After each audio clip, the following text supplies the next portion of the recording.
নমস্কার বন্ধুরা, কুমড়োর একটা সম্পূর্ণ নিরামিষ রেসিপি নিয়ে এসেছি। এটি গরম গরম ভাতে কিংবা পরোটার সাথেও খেতে ভীষণ টেস্টি হয় আর খুব সহজ পদ্ধতিতে খুবই সামান্য তেল মশলা দিয়ে বানিয়ে নেওয়া যায়। আর এই রেসিপির জন্য একটা সিক্রেট মশলাও বানিয়ে দেখাবো। তবে চলুন দেখে নিই আজকের আমার এই রেসিপিটি। আশা করি রেসিপিটি আপনাদের ভালো লাগবে।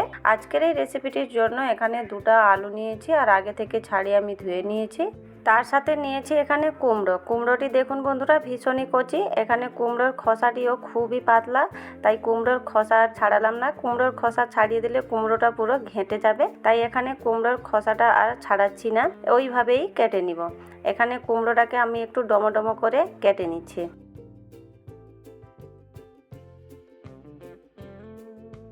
এখানে আমি কুমড়োটাকে দেখুন ঠিক এইভাবেই ডমো ডমো করে কেটে নিয়েছি আর সমস্ত কুমড়োকেও কেটে নিয়েছি। আর 2টা আলু ছাড়িয়ে রেখেছিলাম, আলুটাকেও কেটে নিয়েছি। এদিকে একটা কড়াইতে আমি 1.5 চামচের মতন সর্ষের তেল নিয়েছি। সর্ষের তেল দিয়ে কিন্তু এই রেসিপিটি বানাবেন, তাহলে খেতে ভালো লাগবে। এখানে তেলটা গরম হয়ে যাওয়ার পর আমি কেটে রাখা কুমড়ো আর আলুটা দিয়ে দিলাম। এরপর তাতে পরিমাণ মতো লবণ আর হলুদ দিয়ে খুব ভালোভাবে মিশিয়ে বেশ কিছুক্ষণ ধরে নেড়ে চেড়ে কিন্তু কুমড়ো আর আলুটাকে একটু ভেজে নিব। এখানে দেখুন আমি একটু ঢাকা দিয়েও ভেজে নিচ্ছি। ততক্ষণে এখানে একটা মশলা রেডি করে নিব। কয়েক টুকরো নিয়েছি আদা, 2টা কাঁচা লঙ্কা, তার সাথে ডাঁটা সমেত নিয়েছি ফ্রেশ কিছু ধনেপাতা। এরপর এগুলোকে থেতো করে নিয়েছি, পুরোটা বাটিনি, থেতো করে নিয়েছি। আর এদিকে দেখুন ঢাকাটাও খুলে নিয়েছি। কুমড়ো আর আলুটাও খুব সুন্দরভাবে ভাজা হয়ে গেছে। আমি একটা পাত্রে বের করে নিচ্ছি। একই কড়াইতে এখানে 2 চামচের মতন সর্ষের তেল নিয়ে নিলাম। তেলটা যখন গরম হয়ে যাবে ফোড়নে একটা শুকনো লঙ্কা, 1/2 চামচের মতন দিয়ে দিলাম 5 ফোড়ন। 5 ফোড়নটা দিলে কিন্তু এর টেস্টটা ভালো আসবে। আর নিয়েছি একটা তেজপাতা। সবকিছু ভালোভাবে ভেজে নিব যাতে এদের গন্ধটা বেরিয়ে আসে। এরপর যে কাঁচা লঙ্কা, আদা আর ধনেপাতা থেতো করে রেখেছিলাম দিয়ে খুব ভালোভাবে কিন্তু কষিয়ে নিচ্ছি। কষিয়ে নেওয়া হয়ে গেলে একটা বড় সাইজের টমেটো কুচি দিয়ে দিলাম। টমেটোটাকেও সবকিছু মশলার সাথে একটু কষিয়ে নিব।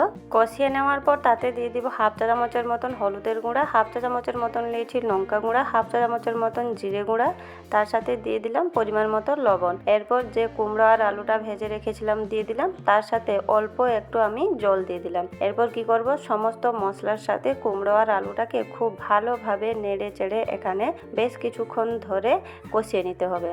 এখানে দেখুন বেশ কিছুক্ষণ ধরে আমি কুমড়ো আর আলুটাকে কষিয়ে নিয়েছি। এরপর দিয়ে দিলাম এতে জলটা দেওয়ার পর দেখুন সব কিছু ভালোভাবে মিশিয়ে নিচ্ছি। আর মিশিয়ে নিয়ে এখানে কিছুক্ষণের জন্য ঢাকা দিয়ে ঝোলটাকে ফুটিয়ে নিব যাতে আলু আর কুমড়োটা ভালোভাবে সেদ্ধ হয়ে যায়। যতক্ষণ সবজিগুলো সেদ্ধ হচ্ছে এদিকে একটা শুকনো মশলা রেডি করে নিব। তার জন্য 1 চামচ নিয়েছি কালো সর্ষে, 1/2 চামচ নিয়েছি জিরে, 1/2 চামচ নিয়েছি রাঁধুনি আর 1 চামচ নিয়েছি কস্তুরি মেথি। এরপর কি করব, শুকনো খোলায় সব কিছু ভালোভাবে ভেজে নিব। এখানে ফ্লেমটাকে কিন্তু লো রেখেই ভাজতে হবে, না হলে মশলাগুলো পুড়ে যাবে আর এর টেস্টটা কিন্তু ভালো আসবে না। এখানে দেখুন 1 মিনিট মতন আমি ভেজে নিয়েছি আর এখানে মশলাগুলো কিন্তু সম্পূর্ণ ভাজা হয়ে গেছে। এই মশলাগুলোকে একটু ঠান্ডা করে ভালো করে গুঁড়ো করে নিব। এখানে আমি মশলাগুলোকে গুঁড়ো করে নিয়ে এসেছি দেখুন, তবে বেশি মিহি করে গুঁড়ো করবে না, একটু দরদরাভাবে গুঁড়ো করতে হবে। এদিকে আমি ঢাকাটাও খুলে নিচ্ছি আর দেখুন আলু আর কুমড়োটা খুব সুন্দরভাবে সেদ্ধ হয়ে গেছে আর ঝোলটাও ফুটে উঠেছে। এখানে নেড়ে চেড়ে আমি একটু মিশিয়ে নিচ্ছি আর এখানে কয়েকটা আলুকেও ভেঙে আমি মিশিয়ে নেব। এরপর যে মশলাটা আমি ভেজে রেখেছিলাম তা থেকে 1 চামচ মশলা আমি দিয়ে দিলাম। বন্ধুরা এই মশলার গন্ধটা কিন্তু খুবই সুন্দর বেরিয়েছে আর তরকারিতে দেওয়ার পরও এর গন্ধটা খুব সুন্দর এসছে।